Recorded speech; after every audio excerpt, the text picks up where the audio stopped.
నమస్కారం, Bahujan times news కి స్వాగతం. హెడ్లైన్ చూద్దాం. కమనీయంగా జరిగిన 7 వారాల శ్రీ కళ్యాణ వెంకటేశ్వర స్వామి వారి వార్షిక కళ్యాణం.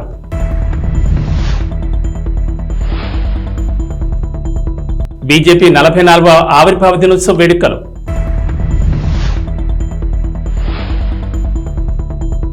యాడికి మండల కేంద్రంలోని వైసీపీలో నుంచి టీడీపీలోకి చేరికలు.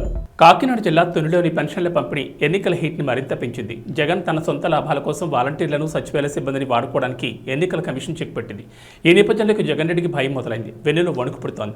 తన అసమర్థత్వానికి, తన నిరంకుశత్వానికి చంద్రబాబుపై వేలెత్తి చూపిస్తున్నాడు. ఈ రోజున ప్రజలు రోడ్డు మీద నిలబడడానికి చంద్రబాబే కారణమని ఆరోపణ చేస్తున్నాడు. ఇంటింటికి తిరిగి పెన్షన్లు పంచడానికి ప్రభుత్వ ఉద్యోగుల రూపంలో రకరకాల మార్గాలున్నా జగన్ వాటిని ఎంచుకోలేదు. సాక్షాత్తు సీఎంఏ ప్రజలను ఎండలో నిలబెట్టాడు. నేరం బాబు మీద వేయడానికి, శిక్ష ప్రజల మీద వేసి రోడ్డు మీద నడిపించాడు. ఇక్కడే మరో లోగుట్టు కూడా ఉంది. ఖజానా ఖాళీ చేశారు. బతకడం కష్టంగా ఉన్న వాళ్ళకి ఇచ్చే పెన్షన్ని కూడా శుభ్రంగా భోంచేశారు.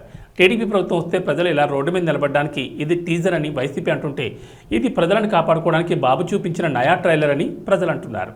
ముందుగా పెరుమాళపురం పంచాయతీ పెద్దలకు, గ్రామస్తులకు, టీడీపీ నాయకులకు, కార్యకర్తలకు, అలాగే జనసేన నాయకులకు, జన సైనికులకు, బీజేపీ కార్యకర్తలకు, అలాగే వాళ్ళ సైనికులందరికీ నా నమస్కారం. ఇంత ఘన స్వాగతం పలికిన నాకు మీ అందరికీ నా కృతజ్ఞతలు, ధన్యవాదములు. ఇవాళ రోజున మనం చూస్తున్నాము, ఈ వైసీపీ ప్రభుత్వంలో రోజుకొక ప్రాబ్లం వస్తుంది. మొన్న డ్రగ్స్ ప్రాబ్లం అయితే ఇవాళ pension problem. TDP, Janasena, BJP ముగ్గురం ఉమ్మడిగా కోరింది ఒకటే, ప్రభుత్వాన్ని కోరింది ఒకటే. పెన్షన్ ప్రభుత్వ ఉద్యోగుల ద్వారా, లేక టీచర్స్ ద్వారా, లేక సచివాలయం ఉద్యోగుల ద్వారా పెన్షన్లు ఇప్పించాలి. వాళ్ళ వృద్ధులకి వాళ్ళ ఇంటికి వెళ్ళి మరీ ఇప్పించాలనేది కోరాము. అక్కడ ఖజానా, ప్రభుత్వం దగ్గర ఖజానా ఖాళీ అయితే ఆ నెపం టీడీపీ మీద నెట్టుతున్నారు. ఇది మేము తీవ్రంగా ఖండిస్తున్నాము. మళ్ళీ చెప్తున్నాం, మీరు పెన్షన్ ఇవ్వాలనుకుంటే వృద్ధుల్ని ఇబ్బంది పెట్టకుండా వాళ్ళ ఇళ్లకి తీసుకొని వెళ్ళి మరీ ఇప్పించండి. జై హింద్, జై తెలుగుదేశం. కాకినాడ జిల్లా తుని ఆర్టీసీ కాంప్లెక్స్ ప్రాంతంలో గల 7 వారాల శ్రీ కళ్యాణ వెంకటేశ్వర స్వామి వారి వార్షిక కళ్యాణం కమనీయంగా జరిగింది. తాళ్లూరు జీఆర్ స్వామి వారి మఠాధిపతులు పొడుగు వెంకట సత్యనారాయణ ప్రసాద్ ఆచార్యుల పర్యవేక్షణలో కళ్యాణం ప్రారంభమైంది. చక్కని వేదికపై స్వామి అమ్మవార్లను వేయించింపచేసి శాస్త్రపరంగా కళ్యాణం నిర్వహించారు. ఆలయ అధ్యక్షులు చేపల అప్పలరాజు దంపతులు స్వామివారికి పెండ్లి వస్త్రాలు సమర్పించగా, ఆలయ కార్యదర్శి కేసనకుర్తి సూర్యప్రకాష్ అమ్మవారికి పట్టు వస్త్రాలు సమర్పించారు. కళ్యాణం అనంతరం వేలాదిగా వచ్చిన భక్తజనులందరికీ ఆలయ కమిటీ అన్నప్రసాద వితరణ చేసింది. లోక కళ్యాణార్థం ప్రజలందరూ బాగుండాలని, పశుపక్షాదులు బాగుండాలని ఈ పంచమ వార్షిక కళ్యాణం ఘనంగా నిర్వహించారు.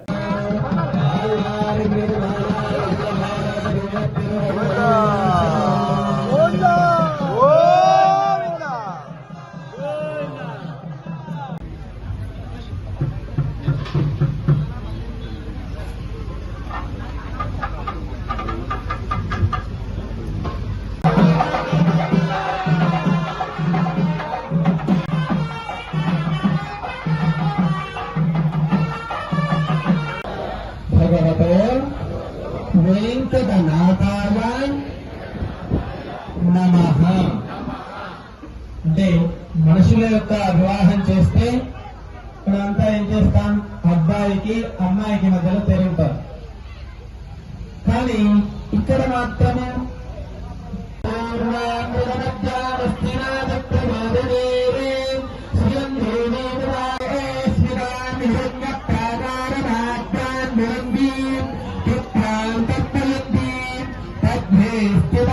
బెల్లంపల్లి పట్టణంలో బీజేపీ 44వ ఆవిర్భావ దినోత్సవ వేడుకలను జిల్లా ప్రధాన కార్యదర్శి పట్టికృష్ణ ఆధ్వర్యంలో ఘనంగా నిర్వహించారు.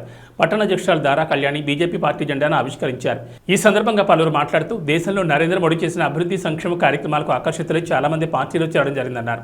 రాబోయే లోక్సభ ఎన్నికల్లో పెద్దపల్లి పార్లమెంట్ అభ్యర్థి గోమాస్త శ్రీనివాస్ని అత్యధిక మెజార్టీతో గెలిపించుకోవాల్సిన బాధ్యత ప్రతి ఒక్క నాయకులు, కార్యకర్తలపై ఉందన్నారు. లోక్సభ ఎన్నికల్లో 400 పైగా సీట్లు గెలుస్తామని ధీమా వ్యక్తం చేశారు. ఈ కార్యక్రమంలో నాయకులు, కార్యకర్తలు పాల్గొన్నారు.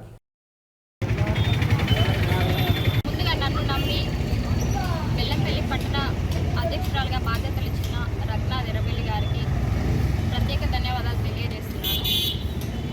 మన జాతీయ పార్టీ పిలుపు మేరకు మన జిల్లా అధ్యక్షుడు రఘునాథ్ ఎర్రబెల్లి గారి సూచన మేరకు సందర్భంగా బెల్లంపల్లి పట్టణంలో భారతీయ జనతా పార్టీ జెండా ఆవిష్కరణ కార్యక్రమం జరిగింది.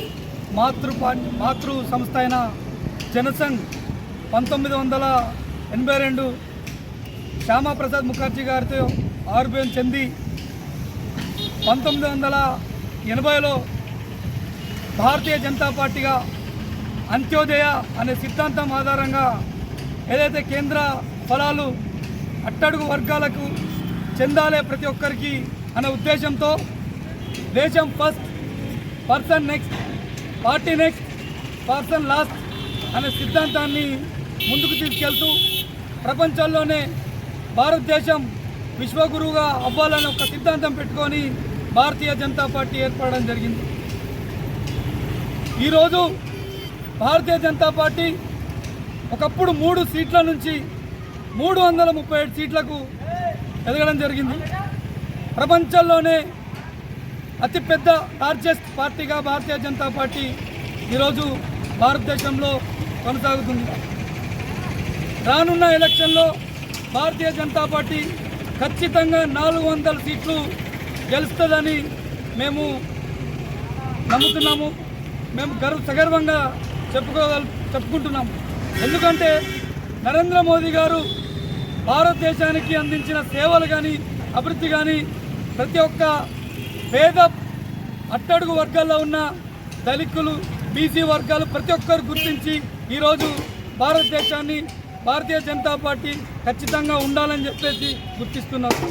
అలాగే మన పెద్దపల్లి పార్లమెంట్లో మా బీజేపీ అభ్యర్థి గోమాస శ్రీనివాస్ గారిని కూడా ఖచ్చితంగా భారీ మెజార్టీతోని గెలిపించుకొని పార్లమెంట్కి పంపిస్తారు. ఈరోజు నరేంద్ర మోదీ గారి అభివృద్ధి కార్యక్రమాల్ని చూసి మన మంచిర్యాల జిల్లా అధ్యక్షులు పోరాటాన్ని, అలాగే పార్టీ అభివృద్ధిని చూసి చాలామంది పార్టీలో చేరడం జరుగుతుంది.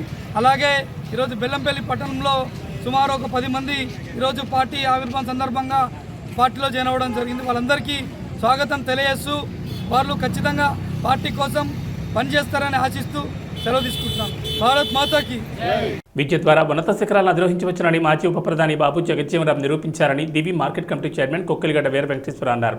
చల్లపల్లి మండలంలోని రామానగరంలో జగజ్జీవనరామ్ జయంతి కార్యక్రమం నిర్వహించారు. రామానగరం ఎస్సీ కాలనీ యువత ఆధ్వర్యంలో నిర్వహించిన ఈ కార్యక్రమంలో జగజ్జీవనరామ్ విగ్రహానికి వెంకటేశ్వర పూలమాలతో నివాళులర్పించారు. అనంతరం కేక్ కట్ చేశారు. ఈ కార్యక్రమంలో నాయకులు పాల్గొన్నారు. ఇక్కడికి వచ్చినటువంటి మాదిగ జాతి బిడ్డలకు, అలాగే మీడియా మిత్రులకు నా యొక్క ఉద్యమ నమస్కారాలు. కృష్ణమాదిగ గారి నాయకత్వంలో ఈరోజు బాబు జగజ్జీవనరావు గారి 117వ జయంతిని పురస్కరించుకుని ఈ రామనగరం అనే గ్రామంలో బాబు జగజ్జీవనరావు గారికి పూలమాలలు వేసి కేక్ కటింగ్ చేసి ఆయనని మా యొక్క ఆరాధ్య దైవంగా ఆరాధించుకోవడం జరిగింది. ప్రతి ఒక్క సంవత్సరం ఇలాగే జరుపుకుని ఆయన యొక్క అస్తిత్వాన్ని మేము కాపాడుకుని ఆయన మాకు చేసినటువంటి మేలుల్ని మేము గుర్తు చేసుకుంటూ ఆయనని పురస్కరించుకుంటూ ముందుకు వెళ్తామని కృష్ణా జిల్లా ఎంఆర్పిఎస్ కమిటీ తరఫున మనవి చేసుకుంటూ నాకు ఈ అవకాశం ఇచ్చినటువంటి ప్రతి ఒక్కరికి ధన్యవాదాలు. రామానగరంలో బాబు జగజ్జీవనరావు గారి జయంతి జరుపుకోవడం చాలా శుభపరిణామం. భారతదేశ చరిత్రలో ఆయన ఒక స్వర్ణ అధ్యాయము. ఆయన ప్రధానమంత్రి కావలసిన వాడు ఉప ప్రధానిగా చేయాల్సి వచ్చింది. ఆయన ఎంతో రాజనీతిజ్ఞుడు. రాజ్యాంగాన్ని బాబు సాహెబ్ గారు రాస్తే దాన్ని అమలుపరచడంలో బాబు జగజ్జీవనరావు గారి పాత్ర ఎంతైనా ఉంది. ఆయన ఏ పదవి చేసినా ఆ పదవికి వన్ని తీసుకొచ్చారు. ఎందుకంటే ఆయన విద్యా విధానం చూసుకుంటే చాలా కష్టపడి నిరుపేద కుటుంబం నుంచి ఉన్నత శిఖరాలకు ఎదిగాడంటే ఆయన గొప్ప చదువుకుని భారతదేశంలో మాది కులంలో అంత గొప్ప నాయకుడు అవడం ఆయన ఒక్కడికే చెల్లుబాటు అయింది. ఆయన చేస్తున్న గొప్ప గొప్ప కార్యక్రమాలు, ఆయన ఎక్కడో బీహార్ రాష్ట్రంలో జన్మించి ఇప్పుడు ఇక్కడ మనం ఇంత దూరంలో ఉన్నా కూడా ఆయన్ని చేస్తున్నామంటే అంత గొప్ప స్వాతంత్ర సమరయోధుడు ఆయన. రైల్వే మంత్రిగా ఉన్నప్పుడు ఎస్సీ బోర్డులో ఒక్క రైల్వే ఎంప్లాయీ కూడా ఉండేవాడు కాదు. బోర్డులో ఉన్న వాళ్ళే వాళ్ళ కులస్తుల్ని రిక్రూట్మెంట్ చేసుకునేవాళ్ళు. ఆయన రైల్వే మంత్రిగా వచ్చిన తర్వాత ఎస్సీలు నియమించి 4వ తరగతి ఉద్యోగులుగా ఉన్న వాళ్ళని ప్రమోషన్ లేకుండా ఉండేది. క్యాంటీన్లో కూడా ఉండేవి కాదు ఆ రోజుల్లో. ఆయన ఎస్సీ కులస్తుల్ని ప్రమోషన్లు ఇచ్చి పై స్థాయికి తీసుకొచ్చిన గొప్ప మహానుభావుడు. మనం ఆయన అడుగుజాడల్లో నడవాలి. ఎందుకంటే మనం చదువులో చాలా వెనకబడి ఉన్నాము. ఇప్పుడు తరం వాళ్ళు కొద్దిగా చదువుకుంటున్నారు. చదువుకుని మంచి ఉన్నత పదవులకు వెళ్తేనే మనం సంఘంలో మంచి గుర్తింపు ఉంటుంది, మనం ప్రజాసేవ చేస్తాము. అంతేకాకుండా ఇప్పుడు మనం దేవరకోటలో కూడా మనం విగ్రహం ప్రతిష్ట చేసాము. అక్కడ క్రిస్టియన్పేటలో కూడా నేను చేశాను. మన వాళ్ళు ఎక్కడున్నా కూడా ఉన్నత శిఖరాలకు వెళ్ళాలని కోరుకుంటూ సెలవు తీసుకుంటాం. దివంగత మాజీ ఉప ప్రధాని జగజ్జీవనరాం జయంతి కార్యక్రమాలను పండగ వాతావరణంలో నిర్వహించారు. గంటతాల మండల పరిధిలోని దేవరకోట గ్రామంలో జగజ్జీవనరాం విగ్రహానికి గ్రామస్తులతో కలిసి దివి మార్కెట్ కమిటీ చైర్మన్ కొక్కులగడ్డ వీర వెంకటేశ్వరరావు పూలమాలతో నివాళులర్పించారు. ఈ కార్యక్రమంలో పలువురు పాల్గొన్నారు. బాబు జగజ్జీవనరావు గారు జయంతి సందర్భంగా దేవరకోటలో విగ్రహంకు పూలమాలలు వేసి నివాళులర్పించడం జరిగింది. ఆయన మహానుభావుడు. రాజ్యాంగంలో రాసిన బాబాసాహెబ్ అంబేద్కర్ రాసిన రాజ్యాంగాన్ని ఆయన తూచా తప్పకుండా ఎస్సీ సామాజిక వర్గానికి, మాది కమ్యూనిటీకి కానీ బీసీలకు కానీ ఈ వర్గాల వారి కోసం ఆయన పాటుపడ్డారు. ఆయన భారత ప్రధాని కావలసిన వారు ఉప ప్రధానిగా మిగిలిపోయారు. ఆ రోజున అగ్రకుల వారు చేసిన కుట్ర వల్ల ఆయన ప్రధానమంత్రి కాలేకపోయారు. ఆయన పేద ప్రజల కోసం అహర్నిశలు కష్టపడి పనిచేశారు. ఆయన ఏ పదవిని అలంకరించినా ఆ పదవికి వన్నె తెచ్చారు. భారతదేశంలో అనేక శాఖలు నిర్వహించారు. రైల్వే శాఖ నిర్వహించేటప్పుడు ఆ శాఖలో 4వ తరగతి ఎంప్లాయీస్ ఉండే ఎస్సీలే ఉండేవాళ్ళు. ఆ ఎస్సీలకి ప్రమోషన్ అనేది ఉండేది కాదు. 4వ తరగతి నుంచి ప్రమోషన్ అనేది చేయడం వల్ల ఆయన ప్రమోషన్ తీసుకొచ్చారు. ఆయన ద్వారానే ఆ ప్రమోషన్లో మంచి క్లర్క్ వరకు కూడా సూపరింటెండెంట్ వరకు వెళ్ళడానికి కూడా జరిగింది. అంతేకాకుండా రైల్వే బోర్డులో ఎస్సీ మెంబర్ అనేవాళ్ళు ఎవరు ఉండేవాళ్ళు కాదు. ఆయన వచ్చిన తర్వాత ఎస్సీ బోర్డు మెంబర్గా రిక్రూట్మెంట్ చేశారు ఎస్సీ వారిని. అంతేకాకుండా ఎస్సీలో క్యాంటీన్ విధానం కూడా ఉండేది. ఆ క్యాంటీన్ కూడా ఎస్సీలకి చేయడం జరిగింది. ఆయన టైంలోనే హరిత విప్లవం అనేది వచ్చింది. వ్యవసాయంలో కూడా అనేకమైన విప్లవాత్మక మార్పులు తీసుకొచ్చి పేద ప్రజల కోసం పాటుపడిన మహానుభావుడు. ఆయన విద్య ద్వారానే గొప్పవాడయ్యారు. ఎందుకంటే మా తోటి కోస్తున్న అందరూ కూడా మంచిగా చదువుకుని విద్యలో పైకొచ్చి నలుగురికి ఉపయోగపడేటట్లు ఉండాలి. ఎందుకంటే ఎస్సీ సామాజిక వర్గంలో వెనకబడిన వర్గం ఏదైనా ఉందంటే మాది కమ్యూనిటీ ఒకటే. దీనికి ఆయన కృషి చేశారు. ఈ టైంలో అందరూ బాగుండేది. ఇప్పుడు అందరూ కూడా చదువుకొని మంచి ప్రయోజకులయ్యి ఆయన ఆశయాలకు తోడుగా ఉండాలని కోరుకుంటూ సెలవు తీసుకుంటారు. ముఖ్యమంత్రి జగన్మోహన్ రెడ్డి మళ్లీ అధికారంలోకి రావాలని ప్రజలు కోరుకుంటున్నారని అవనిగడ్డ ఎమ్మెల్యే సింహాద్రి రమేష్ బాబు అన్నారు. మోపిదేవి మండల పరిధిలోని పెద్ద కల్లేపల్లి గ్రామంలో వివిధ పార్టీలకు చెందిన పలువురు రమేష్ బాబు సమక్షంలో వైఎస్ఆర్ కాంగ్రెస్ పార్టీ తీర్థం పుచ్చుకున్నారు. పెద్ద కల్లేపల్లి 1 గ్రామ సచివాలయ కన్వీనర్ అరజా వెంకటచలపతిరావు నివాసం వద్ద మండల పార్టీ కన్వీనర్ గరికపాటి వెంకటేశ్వర ఆధ్వర్యంలో పలు పార్టీలకు చెందిన 20కి పైగా కుటుంబాల పార్టీలు చేరాయి. కండువాలు కప్పి పార్టీలకు ఆహ్వానించారు. ఈ కార్యక్రమంలో పలువురు పాల్గొన్నారు. రామారావు గారు అట్లాగే తలుపుల సుధాకర్ గారు కమ్యూనిస్ట్ పార్టీ నుంచి, తెలుగుదేశం నుంచి, రాజశేఖర రెడ్డి గారి కుమారుడు జగన్మోహన్ రెడ్డి గారు అధికారంలోకి వచ్చిన తర్వాత చెప్పిన వాగ్దానాలు చెప్పినట్టు చేసి పేద ప్రజలకు ఉపయోగపడేటట్టుగా ఇళ్ళు, తినడానికి తిండి, కట్టుకోవడానికి బట్ట, పిల్లల చదువులు, ఆరోగ్యం జాగ్రత్తగా చూస్తున్నారు. ఈ పార్టీ మళ్ళీ అధికారంలోకి రావాలా, మళ్ళీ జగన్మోహన్ రెడ్డి గారు మంచిగా ఉండాలా, ఈ పేదలందరినీ ఆదుకోవాలా. ఈ అభివృద్ధి అంటే జగన్మోహన్ రెడ్డి గారు చేసింది అభివృద్ధి. మూతపడిపోతున్న గవర్నమెంట్ స్కూల్స్ బాగు చేయటం, ఊళ్ళో ఎల్ఎస్ సెంటర్ పెట్టడం, సచివాలయాలు పెట్టడం, రైతు భరోసాలు పెట్టడం, ఇదంతా అభివృద్ధేను. దాంతోపాటు గడప గడప తిరిగితే ఊరికి సచివాలయం దగ్గర 20 లక్షల రూపాయలు రోడ్లు వేశారు. మెయిన్ రోడ్లు కొంచెం కరోనా మూలంగా ఇబ్బంది పడినా మిగిలిన రోడ్లన్నీ అయిపోయినాయి. అవి కూడా ఇప్పుడు చేసుకుంటూ వెళ్తున్నారు. అన్ని రకాలుగా ఈ ప్రభుత్వం పరిపాలన బాగుందని చెప్పి చేరిన కళ్ళేపల్లి వాసులు అందరికీ పేరు పేరున ధన్యవాదాలు. ఇప్పుడు వైఎస్ఆర్ పార్టీలో చేరిన జనసేన కార్యకర్తలు, అలాగే సిపిఎం నుంచి చేరటం అనేది జగన్మోహన్ రెడ్డి గారు చేసిన పాలన చూసి చేరటమే కానీ ఆయన ఇచ్చే పేదవాడికి అందించిన సంక్షేమ పథకాలు, దాంతోపాటు అభివృద్ధి. దాన్ని చూసి ఇవాళ ఇందాక మనకి సిపిఎం కార్యకర్త, నాయకుడు చాలా గట్టిగా తిరిగేవాడు. అతను బయట ఇందాక మాట్లాడినప్పుడు చెప్తున్నాడు, మరేంటి దీంట్లో ఎందుకు ఆకర్షితుడయ్యావంటే, మేము కోరుకునేవాళ్ళం, మేము రోడ్డు ఎక్కి తిరిగేవాళ్ళం, పేదవాడికి ఇల్లు కావాలి, ఇళ్ల స్థలం కావాలి, ఇల్లు కావాలి, పిల్లల చదువులు కావాలి, ఆరోగ్యం చూడాలని చెప్పి ఎప్పుడు ధర్నాలు ఎన్ని చేసేవాళ్ళం ఏళ్ల తరబడి. ఈ ముఖ్యమంత్రి వర్యులు జగన్మోహన్ రెడ్డి గారు వచ్చిన తర్వాత అవన్నీ తీర్చాడు. ఇంకా మాకు ఆ పార్టీలో పని కూడా లేదు. ఆయన చేసే సేవల్ని ప్రజలకు అందే విధంగా నా తోడ్పాటు అందిస్తానని చెప్పడం కూడా మాకు చాలా ఆనందంగా ఉంది. ఇక్కడ మా శాసనసభ్యులు కమ్యూనిస్టువాది, దాంతో ఆయన మరింత బలం ఇంకా చేకూరుతుంది. ఇంకా కమ్యూనిస్టుల నుంచి వచ్చి జాయిన్ అవడం సిద్ధంగా ఉన్నారు. అదేవిధంగా జనసేన అవనిగడ్డ నియోజకవర్గం చూస్తూ ఉంటే జనసేన బలమైందని, అవసరమైతే పవన్ కళ్యాణ్ గారిని పోటీ చేద్దామని ఆశపడ్డాడు. కానీ నిజంగా ఆ పార్టీలో కష్టపడి పనిచేసి పార్టీ ఎంపీగా పోటీ చేసి అదేవిధంగా పార్టీ నడిపించుకుంటూ ఉండే వాళ్ళకి సీట్ ఇవ్వకుండా సడన్గా తెలుగుదేశంలోంచి ఇచ్చి సీటు కోసం వచ్చి జనసేనలో సీటు తీసుకున్న బుద్ధప్రసాద్ గారు వాళ్ళ రాజకీయం చూస్తుంటే వాళ్ళకేమో కానీ రాజకీయాలు ఉన్న మా అందరికీ సిగ్గుగా ఉందని చెప్పి మీ అందరికీ తెలియజేస్తాం. మోపిదేవి మండలం పెద్దకళ్ళేపల్లి గ్రామంలో వైఎస్ జగన్మోహన్ రెడ్డి గారి పాలన చూసి ఇక్కడ ప్రజలు సుమారుగా 20 కుటుంబాలు వచ్చి వైఎస్ఆర్సీపీలో చేరటం, మా సింహాద్రి రమేష్ బాబు గారు కడవకుల నరసింహారావు సమక్షంలో వైఎస్ఆర్సీపీలో చేరి వారు చెప్తున్న విధానాలు చూస్తుంటే జగన్మోహన్ రెడ్డి గారు చెప్తున్నట్టుగా 175 నియోజకవర్గాల్లో వైఎస్ఆర్సీపీ గెలవడం అనేది చాలా చిన్న విషయంగా అనిపిస్తుంది. ఇక్కడ పెద్ద సంఖ్యలో అంటే సిపిఎం నుంచి కానీ టీడీపీ, జనసేన నుంచి అనేక కుటుంబాలు ఇంకా రాదలు రావడానికి మీ వెనక మేము ఉంటామని చెప్పడం చూస్తుంటే ఇక్కడ మా అందరికీ కూడా చాలా ఉత్సాహంగా ఉన్నది.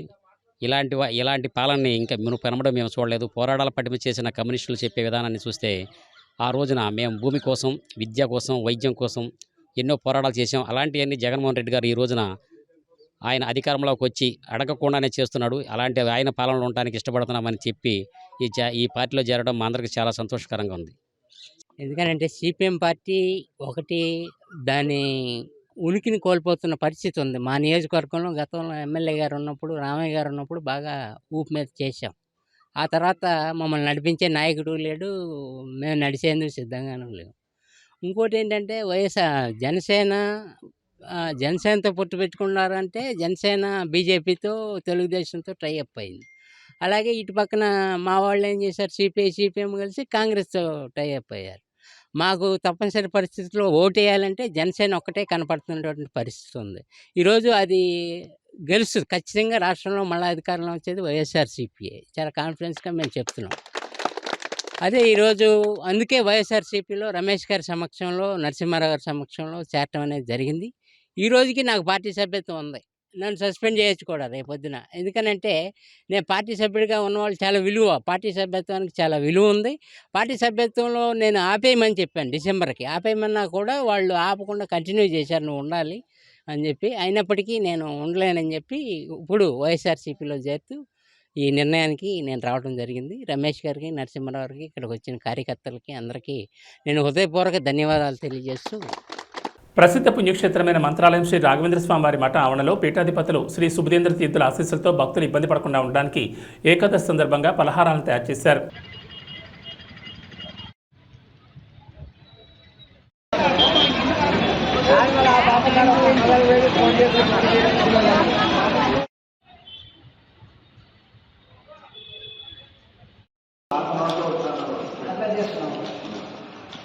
మంత్రాలయం ఎక్స్-జెడ్పీటీసీ మెంబర్ని.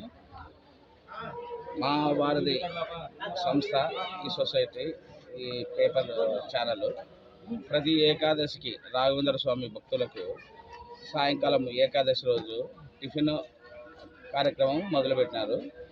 ఈ ప్రతి ఏకాదశి ఇదే విధంగా సాగాలని కోరుకుంటున్నారు, దిగ్విజయం చేయాలని కోరుకుంటున్నారు. అలాగే మా వారధి సంస్థకి ప్రతి ఏటా రాఘవేంద్ర స్వామి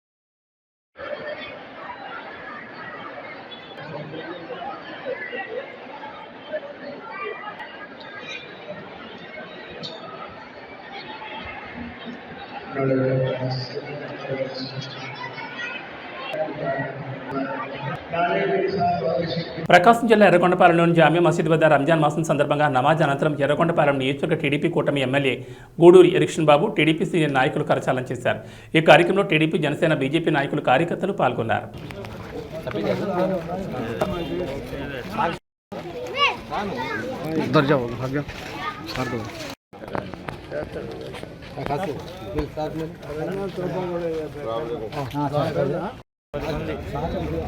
మిగతా వాళ్ళందరూ సరే వచ్చే తీసుకొచ్చే అమ్మా బడే పైకి చూస్తా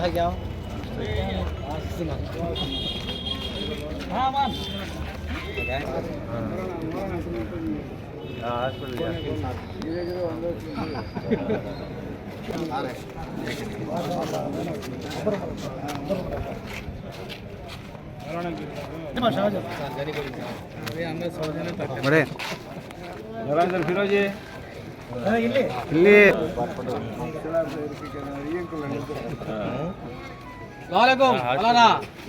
తిరుపతి జిల్లా నాయుడుపేట నందు బీజేపీ ఎంపీ అభ్యర్థి డాక్టర్ వరప్రసాద్ ఏఎంసీ గ్రౌండ్ నందు వాకింగ్ చేస్తున్న ప్రతి ఒక్కరిని ఆప్యాయంగా పలకరించి సూళ్లూరుపేట నియోజకవర్గానికి తాను చేసిన మేలును, భవిష్యత్తులో చేయబోయే మేలును వారికి వివరించారు. వారి వెంట నాయకులు ఉన్నారు. ఈ సందర్భంగా మాట్లాడుతూ, నేను తిరుపతి పార్లమెంట్ ఎంపీగా ఉన్నప్పుడు మన సూళ్లూరుపేట నియోజకవర్గానికి అనేక మంచి కార్యక్రమాలు చేశానని, అది మీ అందరికీ తెలుసని, భవిష్యత్తులో మీకు సేవ చేయడానికి నేను తిరిగి బీజేపీ తరఫున తిరుపతి పార్లమెంట్ నుంచి పోటీ చేస్తున్నానని అన్నారు. అదేవిధంగా సూళ్లూరుపేట నియోజకవర్గ తెలుగుదేశం పార్టీ నుంచి ఎమ్మెల్యే అభ్యర్థిగా డాక్టర్ నెలవల విజయశ్రీని మీరందరూ అత్యధిక మెజార్టీతో గెలిపించి ఆశీర్వదించాలని కోరారు.